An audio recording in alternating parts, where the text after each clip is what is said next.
السلام علیکم لسنرز، آج میں ریڈ کرنے جا رہی ہوں ناول خواب شیشے کا کی قسط نمبر 23 جو کہ تحریر ہے فضل طاہر کی۔ چلیے شروع کرتے ہیں۔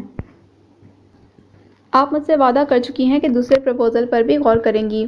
ملحہ نے ہمت کر کے تائی جان کو یاد کروایا۔ وہ اچھی طرح کبیر کی گمشدگی سے واقف تھیں۔ طمانینت سے بولی، ہاں ٹھیک ہے، ان لوگوں کے سامنے تمیز اور سلیقے سے جاؤ، پھر دوسرا پرپوزل بھی دیکھ لیں گے۔ انہوں نے اسے پچکارا تو ملحہ کے دل میں ٹھنڈک سی اتر گئی۔ شام کو وہ لوگ ملحہ کو دیکھنے آ رہے تھے۔ موہت سے تو وہ اچھی طرح خفا تھی۔ وہ دوپہر کو ہی آفس آ گیا تو ملحہ اسے دیکھ کر کترا کر اپنے کمرے کی طرف بڑھی۔ ادھر آؤ، وہ سنجیدگی سے کہتا لاؤنج کی طرف بڑھا۔ وہ ناچار ملحہ کو اس کی تقلید کرنا پڑی۔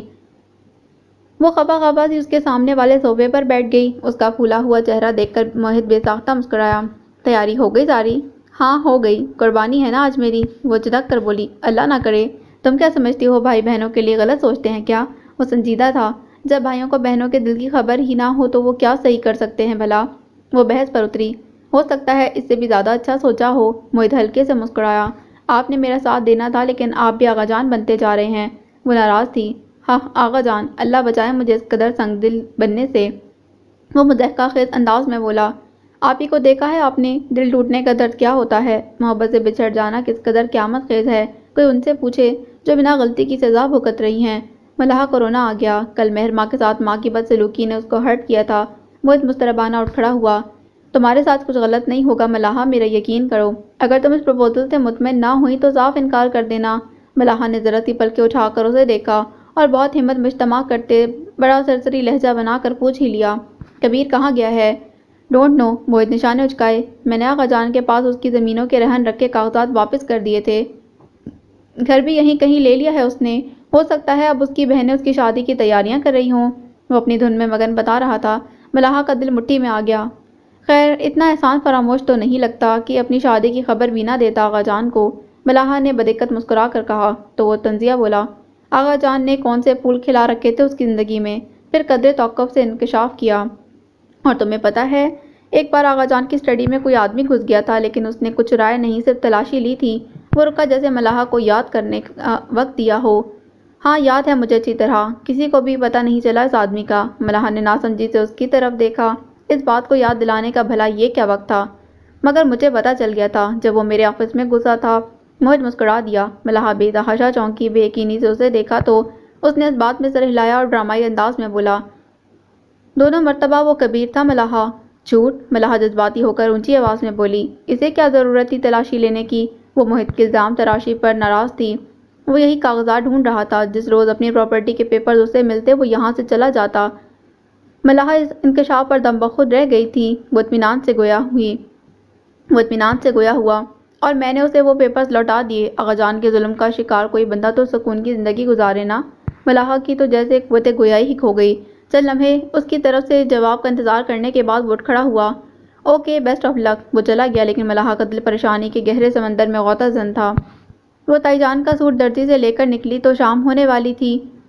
ملحہ کو اس کے ساتھ ہی آنا تھا لیکن تائی جان نہیں مانی۔ مہمان کسی بھی وقت آ سکتے تھے اور ایسے میں ملحہ کا گھر پر ہونا ضروری تھا۔ مہر ماں تو کسی سے ملنا نہیں چاہتی تھی، اس لیے دانستہ بازار چلی آئی۔ بلا وجہ اپنے 2 سوٹ اور 1 چپل خریدی۔ تائی جان کا سوٹ بھی درزی سے لے لیا اور اب ونڈو شاپنگ کر رہی تھی، اور اب کتنی ہی دیر سے اسے محسوس ہو رہا تھا کہ اس کے بائیں طرف بلو جینز والا شخص مسلسل اس کے ساتھ چل رہا تھا، یعنی ہر دکان پر یہ 2 ٹانگیں ساتھ دکھائی دے رہی تھیں۔ اس نے اب کی بار اس پلٹتے ہوئے چڑھتی نظر اس شخص پر ڈالی تو ناگواری اس کی رگوں میں دوڑ گئی۔ اس کے انداز میں ناگواری دیکھنے کے بعد وہ دل فریب انداز میں مسکرایا، نمیر وقار افندی، نام تو جانتی ہو تم؟ وہ مہر ماں تب گئی تھی۔ وہ اسے اگنور کرتی اگلی دکان کی طرف بڑھی۔ کیا ہوا، پیسے نہیں ہیں شاپنگ کے لیے؟ چیزیں دیکھ دیکھ کر گزارا کر رہی ہو؟ وہ جلدی سے اس کا ہم قدم ہوا۔ تم جاؤ یہاں سے، میرا دماغ اتنا خراب مت کرنا کہ میں شور مچا کر مار پڑوا دوں لوگوں سے۔ مہر ماں کڑوے لہجے میں بولی تو وہ جیسے محظوظ ہو کر ہنسا۔ بے فکر رہو، میں نکاح نامہ جیب میں رکھ کر لایا ہوں۔ وہ جیب تبتبا کر بولا تو مہر ماں سنجیدہ ہو گئی۔ وہ نکاح نامہ میرے حوالے کر دو نمیر، کورٹ میں ثبوت پیش کر کے خلا لینے میں آسانی ہو جائے گی میرے لیے۔ طلاق خلا کچھ بھی نہیں مسز نمیر افندی، تمہیں جتنا تنگ کرنا تھا کر لیا، اب بس اور نہیں۔ افسوس، اب میں تمہاری شکل بھی دیکھنا پسند نہیں کرتی۔ اچھا، پہلے تو بہت اشتیاق تھا تمہیں نمیر سے ملنے اور اسے دیکھنے کا، ملنے اور تھپڑ مارنے کا۔ مہر ماں نے تلخی سے تصحیح کی۔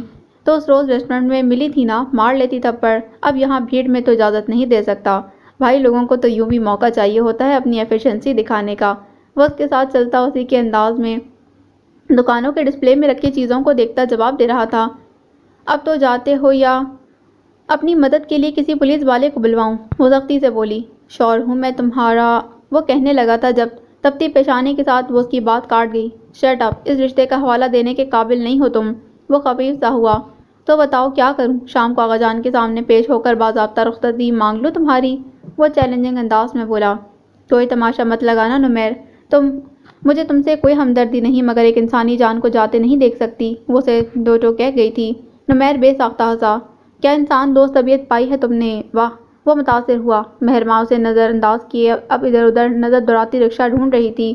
میں ڈراپ کر دیتا ہوں، تمہاری میری منزل الگ تو نہیں؟ وہ آفر کر رہا تھا۔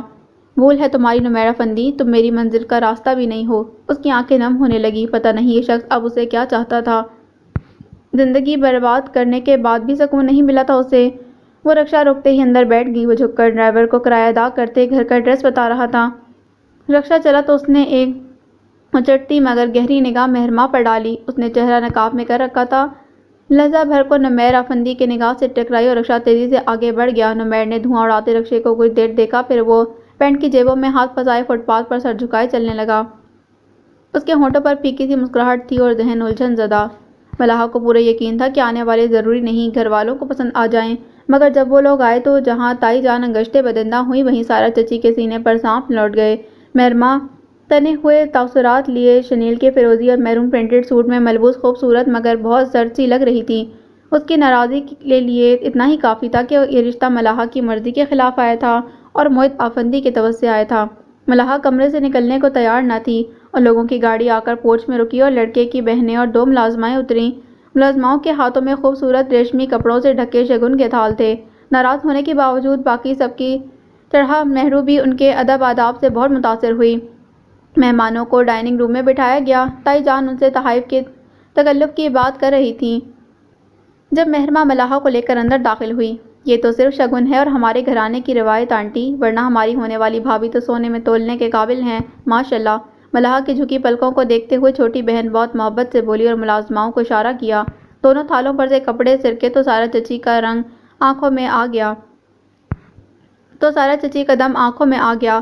ایک تھال میں کپڑوں کے جگر جگر کرتے کامدانی جوڑے کے ساتھ سونے کا بھاری جڑاؤ سیٹ اور دوسرے میں شگن کے روپے، 100 کے نوٹوں کی 10 گڈیاں ترتیب سے رکھی ہوئی تھیں۔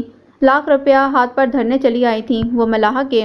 تائی جان کا تفاخر سے سر بلند ہوا، جبکہ مہرماں کا دل اندر ہی اندر بیٹھا جا رہا تھا۔ ظاہری چکا چوند اگر گھر والوں کی آنکھیں خیرہ کرتی تھی تو اس کے بہن کا دل مردہ ہو جانے والا تھا۔ ملاحہ کا دل ایک ہی شخص کو پکار رہا تھا جو اس وقت اس سے کوسوں دور اپنی شادی کی تیاریوں میں بخوشی مگن تھا۔ افندی ہاؤس پر غیظ و غضب کی فضا طاری تھی۔ معزز مہمانوں کو چائے سے تواضع کرنے کے بعد ان کے ساز و سامان سمیت واپس کر دیا گیا اور تائی جان نے کوئی خیال کیے بنا مہمان خواتین کے نکلتے ہی سمرا چچی کو آڑے ہاتھوں لیا۔ یہ کیا تھا سمرا، کس بات کا بدلہ لیا ہے موہت نے ہم سے؟ میری بیٹی کے لیے یہ اعلیٰ رشتہ لایا ہے وہ؟ ان کی آنکھوں سے شعلے نکل رہے تھے۔ سمرا نے اطمینان سے انہیں دیکھا۔ جس گھر میں بیری ہو وہاں پتھر آیا ہی کرتے ہیں بھابھی، اور یہ پتھر کسی مخصوص قسم کے نہیں ہوتے، ہر طرح کا پتھر شامل ہوتا ہے ان میں۔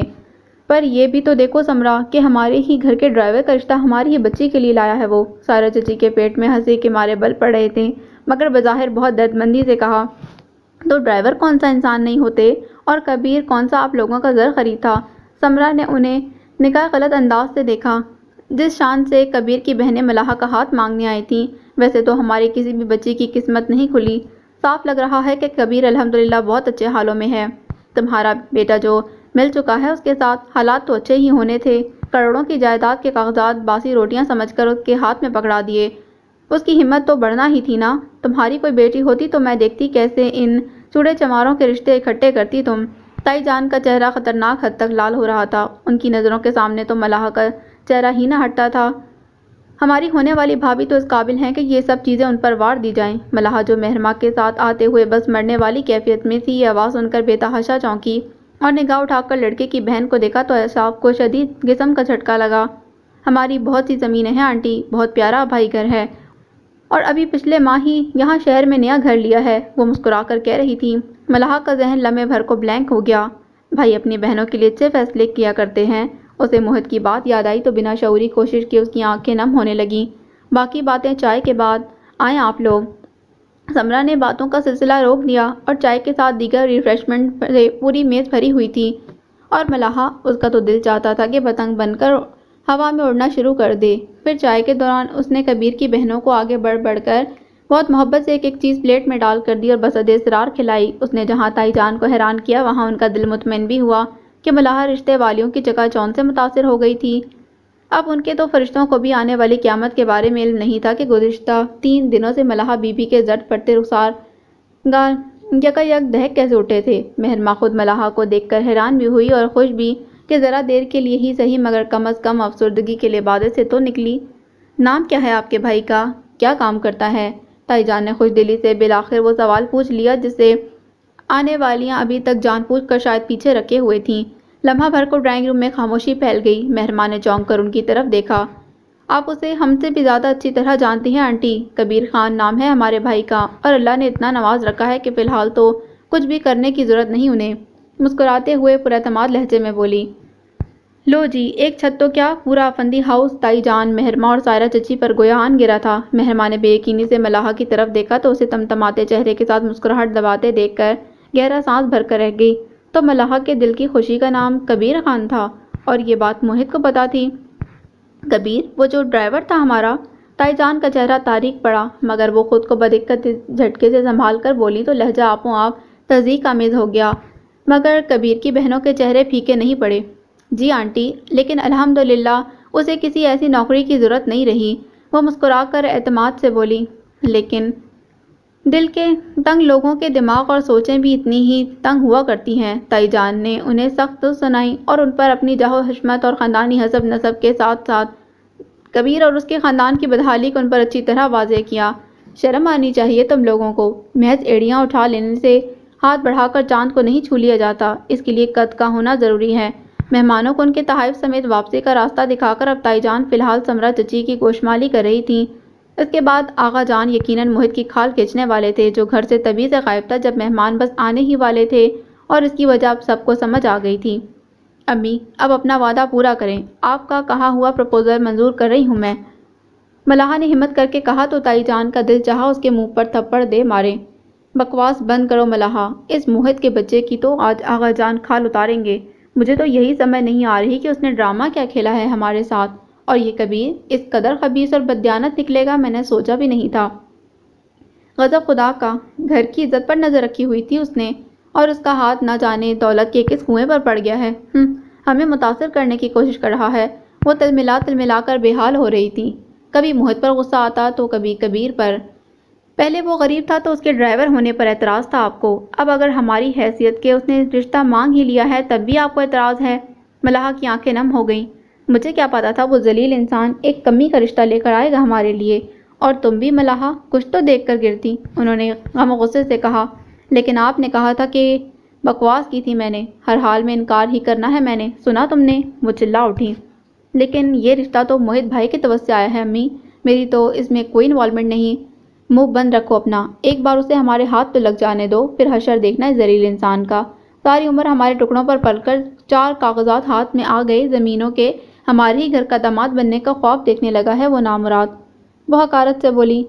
اس کا کوئی قصور نہیں، یہ خواب میں نے ہی دکھایا ہے امی اسے۔ وہ ایک دم بولی تو صدیقہ بیگم کا جلال اود کر آیا، ان کے تھپڑ نے ملاحہ کو ہلا کر رکھ دیا۔ مہرماں تیز لہجے میں بولتی اندر داخل ہوئی۔ بس کر دیں اب یہ ظلم کی داستانیں لکھنا امی، ماضی سے نہیں تو حال سے ہی نصیحت پکڑ لیں آپ لوگ۔ اس نے ملاحہ کا سر شانے سے لگا کر تلخی سے کہا تو وہ صد مہری سے گویا ہوئیں۔ تم تو اپنی زبان بند ہی رکھو مہرو، ایک بغیرت تو زبردستی ہمارے خاندان میں داخل ہو گیا، دوسرے کو اپنی مرضی سے شامل کر لیں، اتنا دماغ خراب نہیں ہوا ابھی ہمارا، لے جاؤ اسے بھی یہاں سے، میرا تو تم دونوں کی شکل دیکھنے کو دل نہیں کر رہا، ماں باپ کا نام رول کر رکھ دیا ہے تم دونوں نے۔ پتہ نہیں ہم کب اس حقیقت کو سمجھیں گے کہ ہمارے اعلیٰ حسب نسب ہونے میں ہمارا ایسا کوئی کمال نہیں ہوتا کہ ہم باقی سب کو تقویٰ کے بجائے محض اس کے اسٹیٹس کی بنیاد پر پرکھنا شروع کر دیں۔ مہرماں متاسفانہ نظروں سے ماں کو دیکھ کر سرد لہجے میں کہتی ملاحہ کو سمرا کے پوشن میں لے گئی۔ تائی جان دکھتا سر لیے بستر پر گر گئیں۔ موہت گھر آیا تو مہرماں اسی کا انتظار کر رہی تھی۔ پوچھ میں وہ گاڑی سے نیچے اترا تو ساتھ ہی مہرما اس کا بازو تھام کر اسے تقریباً گھسیٹتے لان کے پچھلی طرف لے گئی۔ کیا ہو گیا؟ کون سی قیامت آ گئی ہے؟ وہ حیران تھا۔ قیامت یہ سمجھو تم، جو کام تم نے کیا ہے نا آغا جان، اس کے نتیجے میں تمہیں گولی بھی مار سکتے ہیں، مہرما نے تلخی سے کہا۔ ایسا کیا کر دیا ہے میں نے؟ موہد نے شانے جھٹکے۔ تم جانتے تھے یہ رشتہ کبیر کا ہے؟ مہرما نے مشکوک نظروں سے اسے دیکھا تو موہد نے نرمی سے کہا، اب میں رشتہ لایا ہوں تو ظاہری بات ہے کہ جانتا ہی ہوں گا نا۔ پھر بھی تمہیں کیسے پتا چلا؟ ملاحہ خود تو بتا نہیں سکتی کہ یہ کبیر ہی ہوگا تمہارا ساتھی، مہرما نے طنز کیا۔ اس پر الزام مت لگاؤ، اس کا اس معاملے سے کوئی تعلق نہیں۔ ہاں پرپوزل ضرور دیا ہے اس نے میرے کہنے پر۔ اب تم یہ سوچ لو کہ آغا جان کے سامنے کیا کہنا ہے جا کر، وہ تمہاری کھال کھینچنے کو تیار بیٹھے ہیں، مہرما نے عجلت سے کہا۔ وہ تو خیر میں جانتا ہی تھا، لیکن تمہاری اتنی ہمدردی کا مطلب پوچھ سکتا ہوں؟ اس نے گہری نظروں سے مہرما کو دیکھا تو وہ بتکی۔ شٹ اپ، خبردار جو میرے ساتھ کوئی فضول بات کرنے کی کوشش کی یا اپنے دماغ کو کسی غلط سوچ پر ڈالا۔ میں صرف انسانی ہمدردی کی وجہ سے تمہیں ہوشیار کر رہی ہوں کہ آغا جان کے پاس جاؤ تو ذہنی تیاری کر کے جانا۔ وہ فوراً رکھائی سے بولی، تم کیا سمجھتی ہو اس معاملے میں؟ کیا میں نے کچھ غلط کیا ہے؟ موہد نے مہرما سے پوچھا تو وہ تھکے انداز میں مسکرا دی۔ اب اگر ملاحہ اس رشتے پر دل و جان سے راضی ہے تو میں کیا اعتراض کر سکتی ہوں؟ بہرحال کبیر اچھا انسان ہے، خاندانی بھی ہے، میرے خیال میں تو آغا جان کو کوئی اعتراض نہیں ہونا چاہیے۔ موہد بے اختیار مسکرا دیا۔ چلو یہ بھی اچھی بات ہے، کبیر کی سپورٹ میں کافی لوگ ہو جائیں گے، اس طرح آغا جان کو منانے میں بھی آسانی ہوگی۔ کسی غلط فہمی میں مت رہنا، تم آغا جان کو نہیں جانتے، مہرما نے اسے ٹوک دیا تو جو اب اندر کی طرف بڑھ رہا تھا لمحہ بھر کو رکا، چہرہ موڑ کر مہرما کی طرف دیکھا اور تلخی سے بولا، مجھ سے زیادہ اچھی طرح انہیں کون جان سکتا ہے؟ اس ہمدردی کا شکریہ۔ مہرما خاموش ہو گئی۔ موہد دروازہ دھکیلتا اندر چلا گیا تو وہ جیسے حواس میں لوٹی، خود کو کوسا۔ صبح سے خود کو سمجھا رہی تھی کہ موہد سے ہمدردی نہیں کرنی، لیکن بار بار خیال آتا کہ آغا جان سے اتنا بڑا پنگا اس نے ملاحہ کی خاطر لیا، اپنے کسی فائدے کے لیے تو نہیں، بے اختیار ہی اسے ہوشیار کرنے کے ارادے سے روک بیٹھی تھی۔ خود سے الجھتے وہ اندر کی طرف بڑھ گئی تھی۔ آغا جان کا بس نہیں چل رہا تھا کہ وہ موہد کو اسی وقت سنسار کر دیں۔ تمہارا دماغ خراب لگ رہا ہے ان دنوں مجھے۔ جس وقت تم نے کبیر کو جائیداد کے کاغذ واپس کیے، مجھے اس وقت پاور آف اٹرنی کینسل کروا دینی چاہیے تھی، وہ بے حد ناراضی سے بولے۔ تو اب یہ شوق پورا کر لیں۔ ابھی بھی کچھ نہیں بگڑا، موہد نے اثر لیے بغیر کہا تو آغا جان کے تاثرات میں ناگواری اترنے لگی اور لہجے میں پتھریلا پن۔ کبیر کے پاس اتنا پیسہ کہاں سے آیا؟ فکر مت کریں، حلال کی کمائی ہے اس کی ساڑی، وہ مسکرایا۔ مجھے بیوقوف مت بناؤ موہد، اتنا تو کوئی بیوقوف بھی سمجھ سکتا ہے کہ فقط جائیداد کے کاغذات ہاتھ میں آنے کی بنا پر وہ اتنا امیر نہیں ہو سکتا کہ لاکھوں لٹانا شروع کر دے۔ وہ فنکارے، اس کی بہادرآباد والی زمین کیش پر خرید لی ہے میں نے، وہ سینے پر بازو لپیٹتا اس قدر آرام سے بولا کہ وہ سناٹے میں آ گئے، پھر سرسراتے لہجے میں کہا، وہ تو پہلے ہی ہماری تھی۔ کتنے میں خریدی؟ ہماری نہیں، اسی کی تھی۔ ہاں البتہ قبضہ آپ کا تھا، اور چونکہ آپ کو وہ زمین بہت پیاری تھی اس لیے میں نے وہاں اگی فصل کی قیمت سمیت وہ زمین آپ کے لیے خرید لی ہے، موہد نے تصحیح کرتے ہوئے نرمی سے بتایا تو وہ بھڑک اٹھے۔ ایسے کیسے؟ کیش ادا کر دیا تم نے؟ زمین کے کاغذات، اس کا انتقال، وقت لگتا ہے اس پر، کینسل کرو سب کچھ اور پیسہ واپس لو اس مردود شخص سے۔ میں نے مارکیٹ کی ڈیمانڈ کے مطابق اس زمین کی 1.25 کروڑ قیمت ادا کی ہے آغا جان، کاغذی کارروائی کا کیا ہے، آرام سے ہوتی رہے گی۔ اب کبیر ہمارے لیے کوئی انجان شخص تھوڑی ہے، ہم سے رشتہ جوڑنے کی خاطر اس نے شہر میں گھر لیا ہے، گاڑی لی ہے، اب بیچارہ کہاں سے واپس کرے گا سارا روپیہ؟ اور ویسے بھی میں اپنے کال سے پھرنے والا نہیں ہوں، سو یہ ڈیل کینسل نہیں ہو سکتی۔ وہ مسکرا رہا تھا۔ آغا جان کو اتنی سردی میں بھی 1.25 کروڑ کا نام سن کر پسینہ آنے لگا، وہ دل تھام کر اپنی کرسی پر گر سے گئے۔ بے وقوف، وہ اتنی زور سے گرجے کہ ان کے گلے میں خراش سی آ گئی، وہ کھانسنے لگے۔ موہد نے ہمدردی سے آگے بڑھ کر ہاتھ سے ان کی پشت مس لی تو انہوں نے موہد کا ہاتھ جھٹک دیا۔ ایک چیز جو پہلے ہی ہمارے قبضے میں تھی اسے رقم دے کر بلکہ کروڑوں روپیہ دے کر خریدنا بیوقوفی ہے اول درجے کی، وہ غصے سے بولے۔ موہد نے ان کی بات کاٹی۔ یتیم کا مال اسے ایمانداری سے لوٹا دینا اول درجے کی نیکی ہے آغا جان، بہت غلامی کاٹی ہے ان باپ بیٹے نے آپ کی، اب بس ختم ہوا وہ دور، اب تو ملاحہ اور کبیر کی شادی کا سوچیں آپ۔ موہد کا انداز پرسکون تھا مگر ان کی آنکھیں آغا جان تھرا گئے۔ سہیل ٹھیک کہتا ہے، اس کی آنکھوں کی آنچ دیتی سرد کیفیت وہ آج دکھائی دی تھی انہیں، اور اوپر سے اس کے الفاظ ان کی روح پر جیسے کسی نے کوڑا رسید کیا ہو۔ بکواس مت کرو، اتنے اعلیٰ خاندان میں مورے کی اینٹ لگا کر زمانے کی جوتیاں کھائیں ہم؟ ہاں اعلیٰ خاندان، موہد ان کے سامنے کھڑا ہوا اور تمسکرانا بولا۔ کون سے سرخاب کے پر لگے ہیں آپ کے خاندان میں آغا جان؟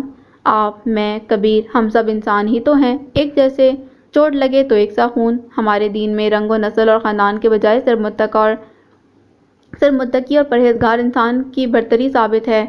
ایک غلطی وقار نے کی تھی جس کا خمیازہ آج تک ہم بھگت رہے ہیں، اب تم چاہتے ہو کہ دوسری غلطی ہم کر لیں، اس ڈرائیور کو اپنے خاندان میں شامل کر کے۔ آہ تھو، کچھ تو ہمارے اور اپنی جاؤ حشمت کا خیال ہوتا۔ وہ حد درجہ حقارت سے بولے تو موہت بمشکل ضبط کر پایا۔ اس چیز کا کیا خیال کروں آغا جان، جس میں آپ کا یا میرا کوئی کمال ہی نہیں؟ یہ ساری عزت اور آسائشات تو اللہ تعالیٰ کی دین ہے، ان پر کیا اترانا اور مان کرنا۔ اور رہی بات غلطی کی، تو اس وقت بھی غلطی آپ کی تھی اور آج بھی آپ ہی غلط کر رہے ہیں۔ بے حد تلخی سے کہا تو وہ مارے غصے کے لرزنے لگے۔ دفع ہو جاؤ یہاں سے اور اس پاور آف اٹرنی کو کینسل کرو۔ میں صبح بات کرتا ہوں وکیل سے، آفس جانے کی بھی کوئی ضرورت نہیں ہے تمہیں۔ ان کا انداز قطعی تھا۔ چند لمحے انہیں دیکھنے کے بعد وہ تعصب سے بھرے لہجے میں بولا، توبہ کا در کھلا ہو تو انسان کو دیر نہیں کرنی چاہیے آغا جان، ورنہ بعض اوقات واقعی بہت دیر ہو جایا کرتی ہے۔ Get out! وہ زور سے گرجے تو وہ شانے جھٹکتا اسٹڈی سے نکل گیا۔ آغا جان نے اسی وقت سہیل اور مبین آفندی کو طلب کیا، کل سارا سلسلہ اپنے ہاتھ میں لو تم دونوں، اور موہت کو گھسنے نہیں دینا آفس میں۔ اس نالائق کو میں کچھ غلط ہی سمجھ بیٹھا تھا، یہ تو ہمدردی اور ترس میں ہی سب کچھ گوا دے گا۔ وہ قطعیت سے کہتے دونوں بھائیوں کے دل کے پھول کھلا گئے۔ انہوں نے مؤدبانہ سر ہلاتے ہوئے ایک دوسرے کو مسکراتی نظروں سے دیکھا۔ خس کم جہاں پاک! موہت نامی کانٹا جیسے ان کی راہ میں آیا تھا ویسے ہی خود بخود ہٹ گیا، جبکہ آغا جان کا تو کلیجہ مسلسل کسی نے مٹھی میں جگڑا ہوا تھا۔ موہت سے انہوں نے وقار آفندی اور فرحان کے حصے کی محبت محسوس کی تھی۔ وہ ملا تو یوں لگا جیسے دونوں بیٹوں کو سود کی شکل واپس پا لیا ہو۔ وہ فرحان کا بیٹا تھا اور اس میں شکلاً وقار کی جھلک تھی، تو اب اس کا پلٹنا انہیں کیوں تکلیف نہ دیتا؟ کبیر کی کال دے کر ملاحہ کا دل ترنگ میں دھڑکا۔ اس نے فوراً موبائل کان سے لگایا۔ السلام علیکم، کیسی ہیں؟ کبیر کا لہجہ مسکراتا ہوا سا تھا۔ ملاحہ کے ہونٹوں پر بھی ہلکی سی مسکراہٹ آ گئی۔ آہستہ آواز میں اس نے سلام کا جواب دیا تو وہ ہنسا اور شرارت سے پوچھا، پھر کیا سوچا ہے آپ نے میرے پرپوزل کے بارے میں یور ہائنس؟ ملاحہ کی مسکراہٹ گم ہو گئی۔ گھر میں ایک طوفان اٹھ کھڑا ہوا ہے کبیر، اللہ جانے آغا جان اب موہت بھائی کا کیا حشر کریں گے۔ میں خود آغا جان کی خدمت میں حاضر رہوں گا۔ تو وہ موہت نے منع کر دیا تھا فی الوقت مجھے۔ وہ گھر والوں کو ذہنی طور پر پہلے تیار کرنا چاہتے تھے۔ کوئی بھی راضی نہیں کبیر، امی نے تو ہنگامہ ہی مچا دیا ہے۔ ملاحہ زردہ ہو کر بولی، اب کیا ہونے کا، اب کیا سوچنا؟ وہ ہلکے سے ہنسا، پھر بھی کبیر، میں گھر والوں سے بغاوت نہیں کرنا چاہتی، باعزت طریقے سے رخصت ہونا چاہتی ہوں اس گھر سے، ایسے کہ سب تمہیں اتنی ہی عزت دیں جتنی موہت بھائی کو دیتے ہیں۔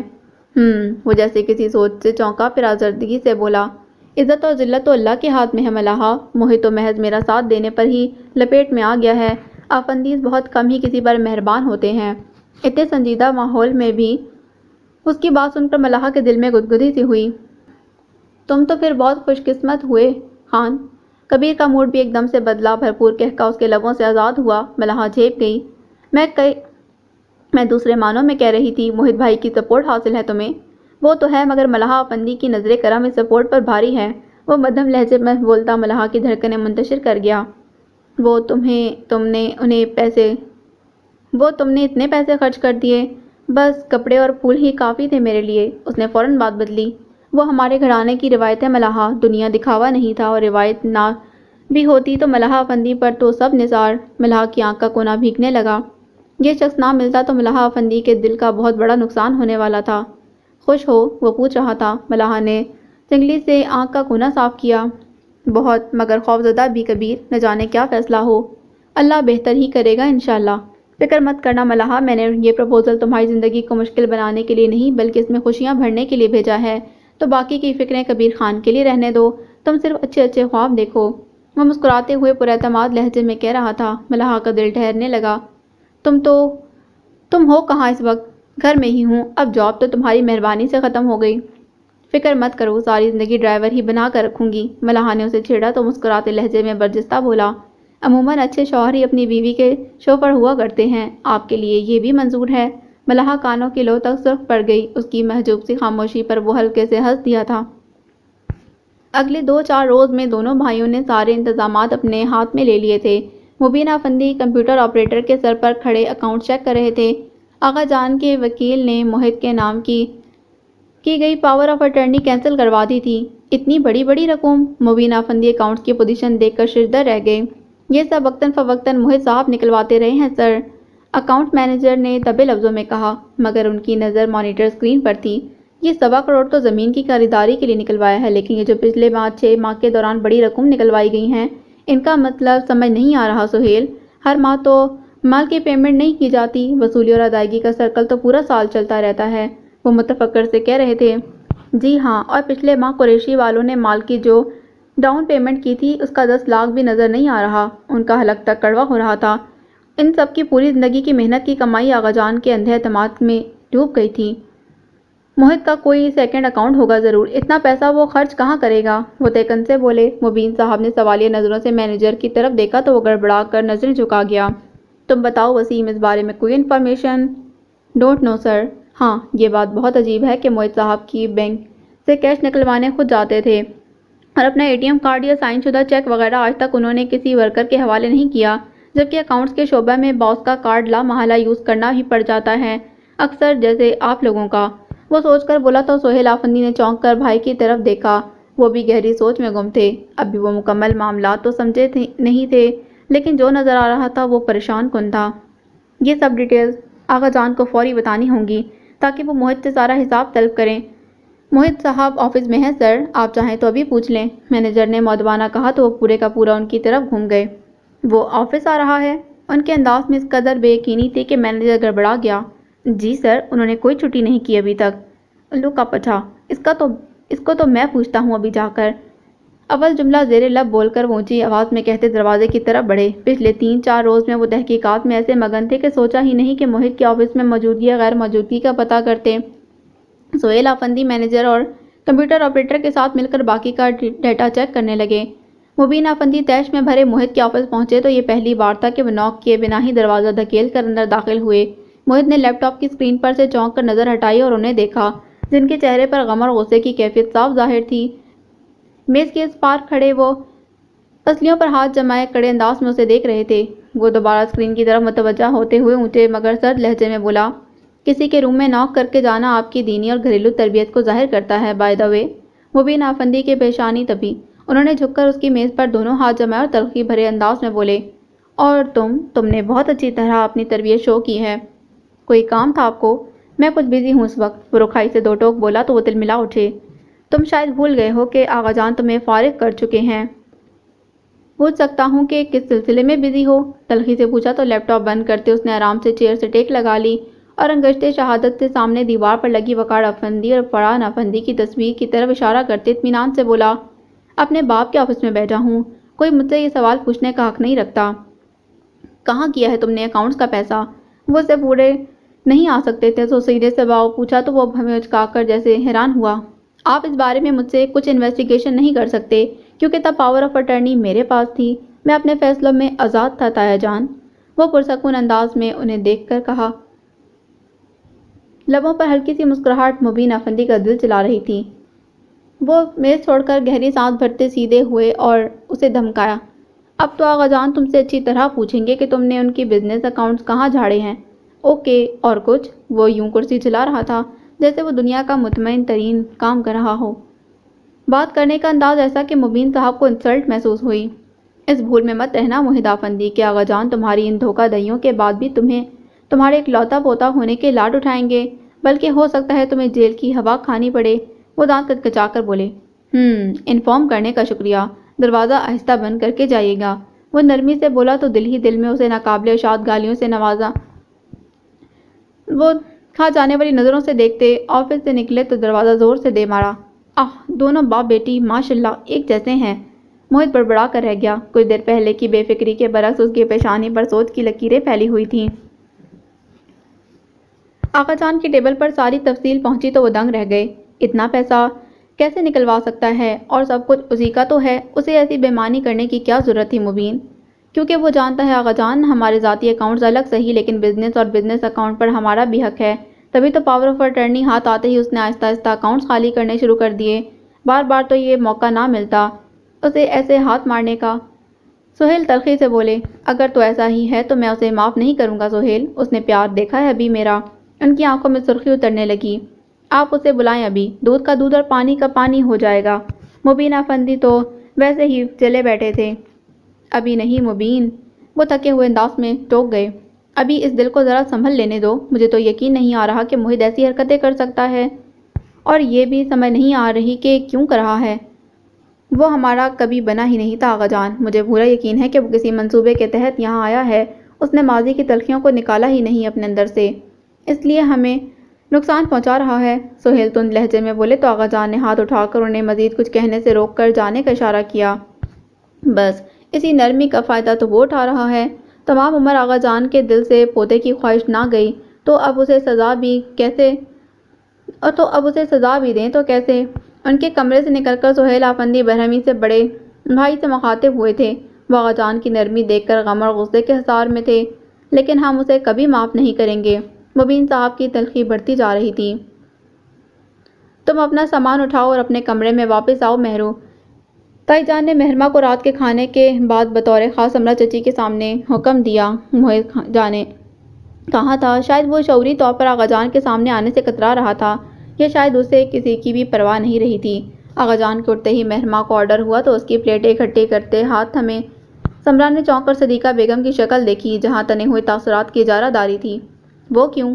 وہ لمحہ بھر چونکنے کے بعد اب دوبارہ کھانے کے برتن اکٹھے کرتے رکھائی سے بولی، جب ایک نکاح کو تم مانتے ہی نہیں تو کیوں اور کس رشتے سے تم وہاں پر رہ رہی ہو؟ وہ تلخی سے گویا ہوئی۔ مہرمہ نے ملاحہ کو برتن اٹھانے کا اشارہ کیا اور خود کوہنیاں میز کی سطح پر ٹکا کر تائی جان کی طرف متوجہ ہوئی۔ بہت دیر سے آپ کو یاد آیا؟ خیر اس نکاح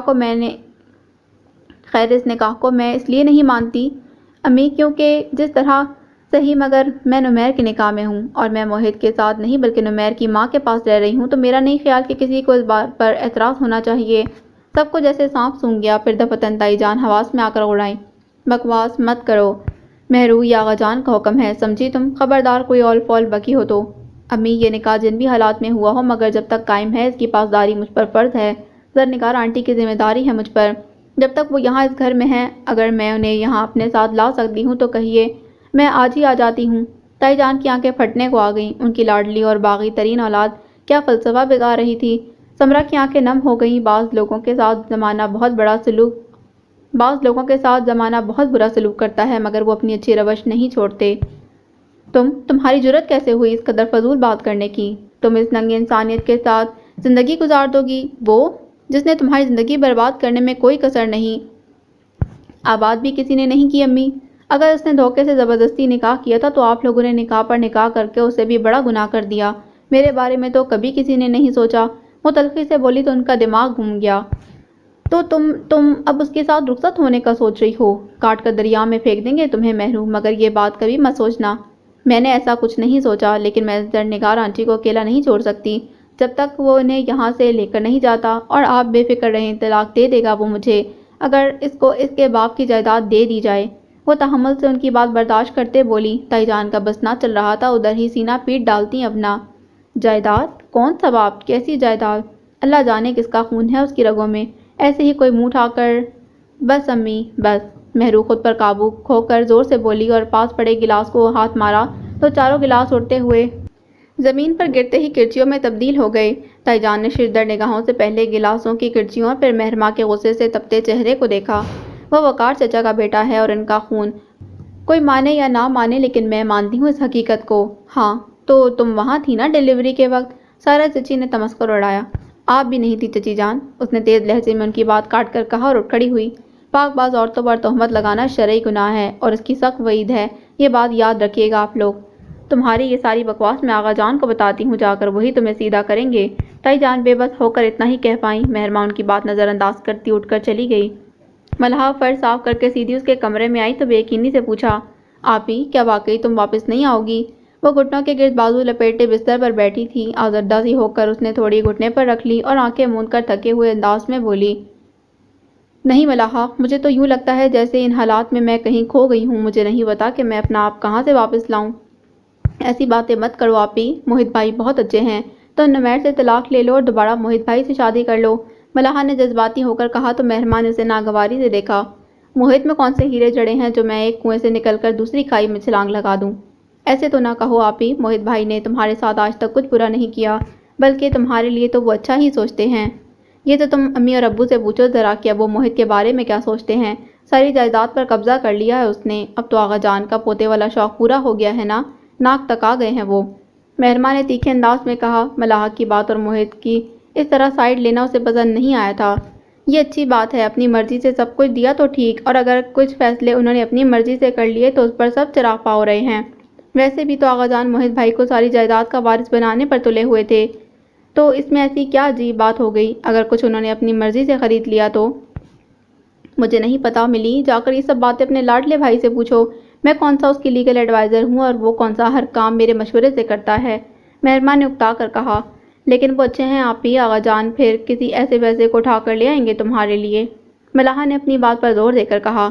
ہاں، اور تمہارے خیال میں تمہارے لاڈلے بھائی کو ہی جھاڑ پھونچ کر ٹھیک ٹھاک کر لوں؟ مہرماں نے تحمل سے کہا تو ملاحہ جھینپ گئی۔ امی نے کبیر کے بارے میں کیا کہا ہے؟ مہرماں نے بات بدل دی تو وہ اداس ہونے لگی۔ مجھے نہیں پتا کہ موہت بھائی کبیر کا پرپوزل لا رہے ہیں، مگر یہ ضرور پتا تھا کہ جب کبھی میری پسند کا رشتہ آیا اور امی کو پتا چلا کہ پرپوزل کبیر کا ہے تو وہ کبھی نہیں مانیں گی۔ اور اب یہ تو موہت کا سر درد ہے کہ جو یہ پرپوزل لایا تھا، یا پھر کبیر سے کہو کہ وہ آ کر آغا جان سے بات کرے، یا ابو سے۔ مہرماں نے سنجیدگی سے کہا تو ملاحہ نے جھرجھری لی۔ تمہارا کیا خیال ہے آپی، یہ لوگ اسے زندہ یہاں سے واپس جانے دیں گے؟ ملاحہ نے بے یقینی سے اسے دیکھا تو وہ اکتا کر بولی۔ سالوں بیت گئے مگر آفندی ہاؤس کے رہنے والوں کے دلوں پر لگی مہریں نہ اتریں۔ اتنے سخت دل اور ان لوگوں کے نہ جانے کس بات پر نرم ہوں گے۔ دونوں کے درمیان خاموشی کی دیوار تن گئی تھی۔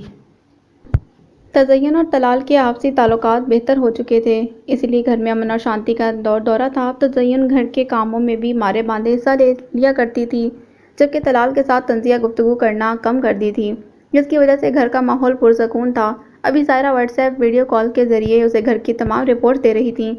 مجھے تو سمجھ نہیں آ رہی اس مہرماں کی قسمت کتنی بلند ہے، پہلے طلال کو اپنی اداؤں میں پھنسائے رکھا، وہ تو شکر ہے درمیان میں نمیر آ گیا اور مہرماں کو اڑا کر لے گیا۔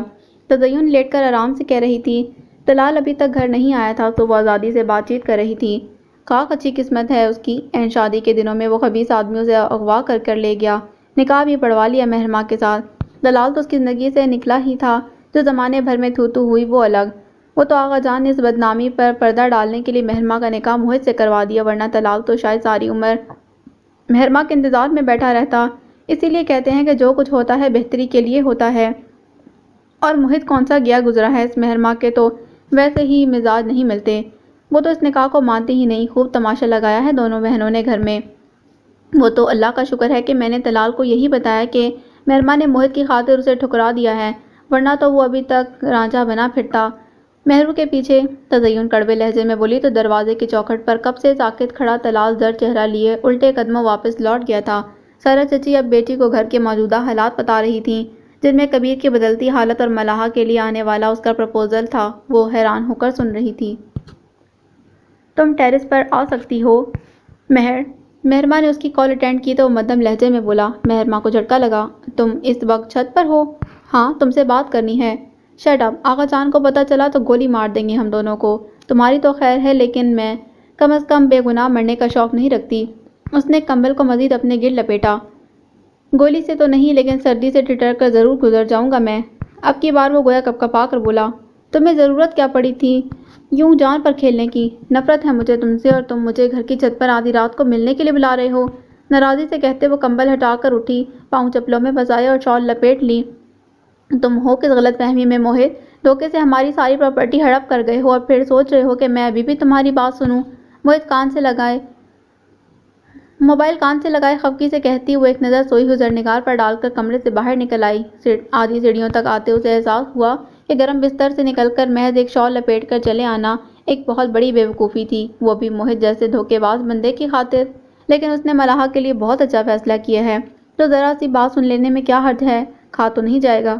وہ ٹیرس پر کھڑا جنگلے سے نیچے اندھیرے لان میں نہ جانے کیا تلاش کر رہا تھا۔ مہرماں موبائل آف کر کے اس کی طرف بڑھی۔ چند دن پہلے کی بارش کھل کر برسی تو مطلع صاف تھا اور چاند کی سرد راتوں کی اداسی روشنی ہر سو بکھری ہوئی تھی۔ اس کے قدموں کی آہٹ پر وہ اس کی طرف پلٹا۔ سوری، اتنی سردی میں تمہیں زحمت دی، وہ معذرت خواہانہ انداز میں بولا تو مہرماں نے اسے گھور کر دیکھا۔ اب یہ زحمت کر لی ہے تو برائے مہربانی اپنے ڈرامے بند کرو اور وہ بات کرو جس کے لیے مجھے اتنی سردی میں ٹیرس پر انوائٹ کیا ہے۔ جنگلے سے ٹیک لگائے کھڑے وہ چند لمحے تک اسے دیکھتا الفاظ اکٹھے کرتا رہا۔ تائی جان نے تم سے گھر واپس آنے کو کہا تھا؟ اس نے پوچھا تو مہرما کو کوئی حیرت نہ ہوئی، یقیناً اسے سمرا کی زبانی ساری بات پتہ چل چکی تھی۔ ہاں، اور میں نے انہیں کیا جواب دیا وہ بھی یقیناً تمہیں پتہ چل گیا ہوگا، مہرما نے تیکھے لہجے میں کہا۔ تو کیا میں یہ سمجھوں کہ تم نے نمیر کو مظلوم سمجھ لیا ہے؟ موہت نے محتاط لفظوں میں پوچھا۔ تم کیا سمجھتے ہو کہ وہ شخص قابل معافی ہے؟ مہرما تلخی سے پوچھنے لگی تو وہ لمحہ بھر کو چپ رہ گیا۔ مجھے ساری داستان میں صرف زرنگار آنٹی کا کردار قابل رحم لگا ہے، صرف وہی ہیں جنہوں نے جبر کو صبر سے برداشت کیا۔ نمیر نے تو اپنا بدلہ لے لیا، وہ بھی ایک بے قصور سے، تو اب وہ اور اس گھر کے مکین ایک ہی صف میں آ گئے ہیں، وہ کہاں سے مظلوم رہ گیا؟ مہرما نے تلخی سے کہا تو وہ کافی دیر کے بعد مدھم لہجے میں بولا، اور موہت؟ مہرما نے تیز نظروں سے اسے دیکھا۔ میرے لیے تو موہت اور نمیر ایک ہی تصویر کے دو رخ بن گئے ہیں۔ اس نے اپنے حالات کا بدلہ مجھ سے لیا اور تم نے دوست بن کر دھوکہ دیا، تو بتاؤ موہت اور نمیر دونوں کے پلڑے برابر نہیں؟ وہ جنگلے سے ٹیک لگائے کھڑا خاموشی سے اسے دیکھتا رہا۔ شوق کو اپنے گرد مضبوطی سے لپیٹے وہ اسے ٹھنڈ سے کپکپاتی محسوس ہو رہی تھی۔ تم نے کوئی سویٹر نہیں پہنا؟ تم یہ مت سمجھنا کہ میں محض تمہارے ایک بلاوے پر دوڑی چلی آئی ہوں، مجھے بھی تم سے ایک بات کرنی ہے۔ اس کی تشویش کو نظر انداز کرتے مہرما نے جتانے والے انداز میں کہا، لیکن موہت کا ذہن ابھی اس کی بات میں اٹکا ہوا تھا۔ سوری، لیکن مجھے پتا ہے کہ اب کسی کو بھی میرا تم سے بات کرنا گوارا نہیں، سو اس لیے یہیں پر بات کر لوں۔ مجھے نہیں پتا کہ تم سویٹر پہنے بغیر آ جاؤ گی۔ وہ معذرت خواہانہ انداز میں بولا تو وہ فل سویٹر کے اوپر لیدر جیکٹ پہنے ہوئے تھا۔ تم نے آغا جان کا سارا روپیہ کہاں کیا ہے؟ مہرما نے اب کی بات سوال دوبارہ پوچھا، جس کی وجہ سے وہ اتنی سردی میں موہت کے بلانے پر چلی آئی تھی۔ یہ تمہارا معاملہ نہیں مہرما، موہت نے اسے ٹوکا۔ یہ ہم سب کا معاملہ ہے، میں گھر والوں سے الگ نہیں ہوں، مہرو نے جتایا۔ میں نے وہ روپیہ اپنی مرضی سے استعمال کیا ہے، تب میرے پاس پاور آف اٹرنی تھی، مجھ پر اسے خرچ کرنے پر کوئی پابندی نہیں تھی، اس لیے اس بارے میں مجھ سے کوئی سوال نہیں کر سکتا۔ وہ رکھائی سے بولا تو مہرما نے آنکھیں سکیڑ کر اسے دیکھا اور تن سے بولی، بہت افسوس ہو رہا ہے مجھے تم پر موہت۔ سمرا چچی ہمیشہ کہا کرتی تھی کہ موہت کے سینے میں نمیر کا دل نہیں، تو تم نے یہ سرد میری کہاں سے سیکھی؟ تم تو سمرا چچی کے موہت ہونا۔ موہت ساکت کھڑا اسے دیکھ رہا تھا۔ مہرما نے اپنے دونوں بازوؤں کو اپنے گرد لپیٹ کر سردی کی شدت کم کرنے کی کوشش کی۔ موہت نے بنا کچھ کہے اپنی لیدر جیکٹ اتار کر اس کے شانے پر ڈال دی۔ مہرما اس کی حرکت پر دنگ رہ گئی۔ اس نے وہ جیکٹ اتارنے کی کوشش کی۔ مجھ پر یہ مہربانیاں مت کرو موہت، میں تو اب خاردار راستوں پر چلنے کی عادی ہو گئی ہوں۔ موہت نے اس کے ہاتھ پرے کر کے جیکٹ ٹھیک سے اس کے گرد جما دی تھی، اس کی آنکھوں میں دیکھتے بولا، وہ ساری رقم میں نے نمیر افندی کے اکاؤنٹ میں جمع کروا دی ہے۔ مہرما بے یقینی سے اپنی جگہ جم گئی۔ اب بتاؤ کیا کرنا چاہیے مجھے؟ کچھ نہیں، اب جو کرنا ہے وہ میں ہی کروں گی۔ نمیر کو دولت چاہیے تھی، جائیداد میں حصہ چاہیے تھا، وہ تم نے اسے دے دیا، بہت شکریہ، وہ یقیناً مجھے طلاق دے دے گا۔ وہ لفظوں کو چبا کر کڑوے لہجے میں بولی تو موہت نے بے اختیار اسے شانوں سے تھام لیا۔ اور میرا کیا؟ مہر نے بڑے حوصلے سے اس کی آنکھوں میں دیکھا اور قطعی انداز میں بولی، تم موہت افندی، تم تو اس پوری داستان میں کہیں تھے ہی نہیں، تمہارا کیا ذکر؟ وہ دم ساتے اس مدھم اور ٹھہرے ہوئے لہجے کو سنتی رہی، سانس ساکن تھی اور وہ دم بخود، یہ کیا نیا کھیل کھیلنا شروع کر دیا ہے تم نے میرے ساتھ؟ ذہن اور دل بھی اس کے لفظوں میں الجھ رہا تھا، مگر وہ لہجے میں ناگواری بھر کر بولی، کھیل کھیلا تھا مانتا ہوں، مگر اعتراف کر رہا ہوں کہ ہار گیا ہوں تم سے۔ وہ اس قدر ٹیکن سے بولا کہ مہرما سے مزید کچھ کہنا دوبر ہو گیا۔ اس کے ہاتھوں کو شانوں پر سے جھٹکتے وہ تیزی سے سیڑھیوں کی طرف پلٹ گئی۔ موہت وہیں کھڑا اسے خود سے دور جاتے اور دل میں اس دوری کی کسوٹ محسوس کر رہا تھا۔ یہ اگلے روز کی بات تھی۔ مہرما پر رات کی بے خوابی کی وجہ سے سخت سستی طاری تھی۔ موہت کی باتوں نے اسے ذہنی طور پر ڈسٹرب کر رکھا تھا۔ یہی وجہ تھی کہ ذہن سے سب کچھ جھٹک کر سونے میں کتنی ہی رات جاگتی رہی تھی۔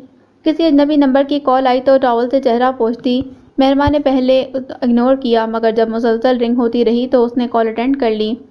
ہیلو مہرما، دوسری طرف سے مردانہ لہجہ ابھرا تو وہ گڑبڑائی، جی ہاں، لیکن آپ کون؟ میں طلال بول رہا ہوں۔ مہر کا طلال؟ وہ جذباتی ہو کر بولا تو مہرما کو لگا جیسے کسی نے اس کے سر پر پہاڑ توڑ دیا ہو۔ میں جان گیا ہوں تم نے اپنی مرضی سے نہیں بلکہ مجبوراً مجھ سے جدائی اختیار کی تھی۔ مہر، اب بھی دیر نہیں ہوئی مہرما، میں تمہارا تھا اور تمہارا ہی ہوں، میں تم سے ملنا چاہتا ہوں مہر۔ مہرما کا ذہن سن سی کیفیت میں تھا، لیکن دوسری طرف سے مسلسل وہ اسے پکار رہا تھا۔ سہیل افندی نے چند پیپرز آغا جان کے سامنے رکھے تو وہ چونکے۔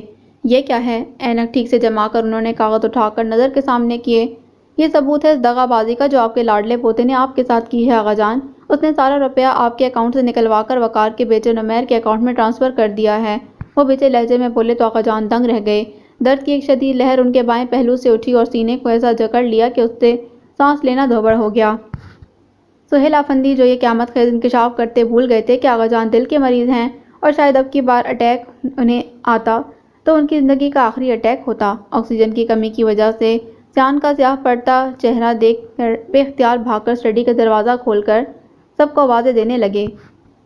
جگہ دل لگانے کی دنیا نہیں ہے، یہ عبرت کی جا ہے، تماشا نہیں ہے۔